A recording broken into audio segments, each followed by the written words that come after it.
কে কোথায় যাবে তার স্বাধীনতা, যাতায়াতের স্বাধীনতা হস্তক্ষেপ করার অধিকার কারণ নেই বলে আমি মনে করি। मीरा सफेद तुरंत खुले, भरपूर झाग दे और इसकी स्मार्ट साइंस दे स्मार्ट केयर और फ्रेशनेस। मेरी चॉइस मीरा सफेद। তবে হ্যাঁ, এটা ঠিকই সেফটি সিকিউরিটির যে কথাটা উনি বলেছেন, সেফটি সিকিউরিটি বাড়ানো উচিত, সেটা পুলিশের বাড়ানো উচিত। তাদের নিজেদের নিরাপত্তা দেওয়ার জন্য দায়ী হচ্ছে পুলিশের, রাজ্য সরকারের, রাজ্য স্বরাষ্ট্র দপ্তরে, তারা উচিত সেফটি সিকিউরিটি দেওয়া। তাদের সাথে আমাদের যে আন্দোলনের মঞ্চকে জড়িয়ে দেওয়া হচ্ছে সেটা একেবারেই ঠিক নয়। আন্দোলনের কেউ এরকম ঘটনার সাথে জড়িত বলে আমি মনে করি না।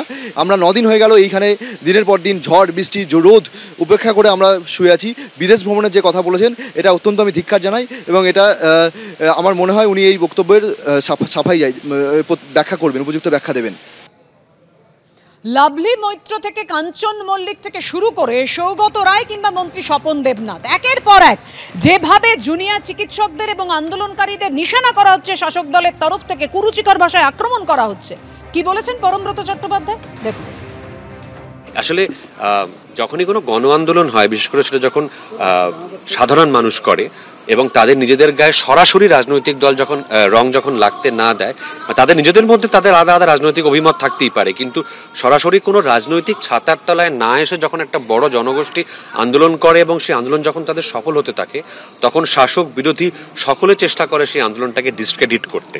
এটা আমরা বারবার দেখেছি। এনআরসি এর সময় দেখেছি যে কেন্দ্রীয় শাসক দল কখনো তাদেরকে আরবান নকশাল বলছে, কখনো অ্যান্টি ন্যাশনাল বলছে।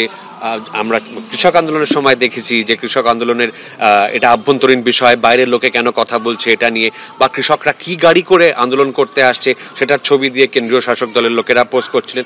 বর্তমানে আমি একটু বিস্মিত হচ্ছি না যে রাজ্যের শাসক দলের লোকেরা এই আন্দোলনকে একটা সার্টেন অংশ অন্তত এটাকে ডিসক্রেডিট করতে চাইছেন, কেননা তাদের খুব সুবিধে হতো যদি এই আন্দোলনটা যদি কোনো একটি বিশেষ রাজনৈতিক রং পেয়ে যেত, তাহলে তারা সরাসরি এটার বিরোধিতা করতে পারতেন, বা তাদের নিজেদের কোর্টে তখন বলটা চলে আসতো, তাদের নিজেদের মাঠে তখন খেলা হতো। কিন্তু এখন মুশকিলটা হয়ে গেছে যে যেহেতু তারা ডাক্তাররা এবং সাধারণ মানুষ 1.5 মাস ধরে এই আন্দোলনটাকে বিশেষ কোনো রাজনৈতিক দলের আঙিনায় যেতে দেননি, তাই জন্য শাসক বিরোধী সকলের খুব সমস্যা হচ্ছে। হলে তাদের খুব সুবিধে হতো, কিন্তু এই সুবিধাটা হতে দেওয়া যাবে না।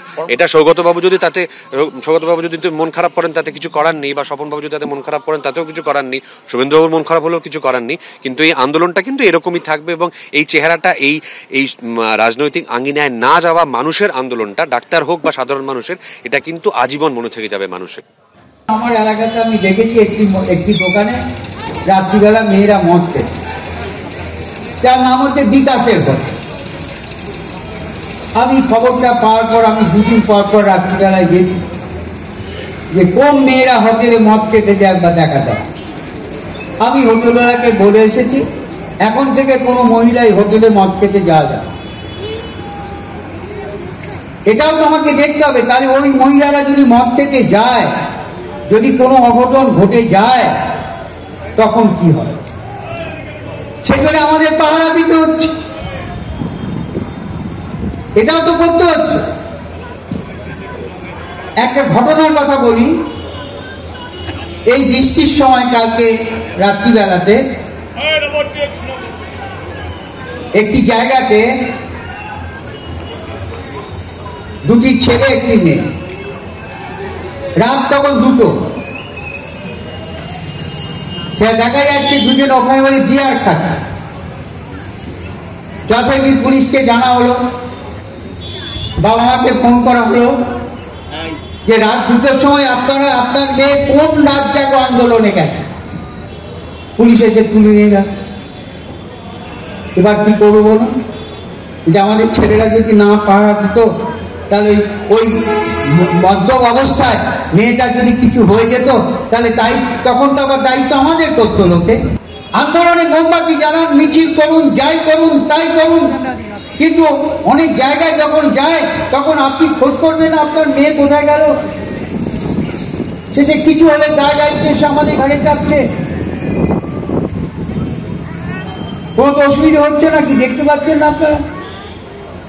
কেউ তো আমরা দেখতে পাচ্ছি টিভিতে প্রতিবাদ জানিয়ে দিয়ে পরের দিনই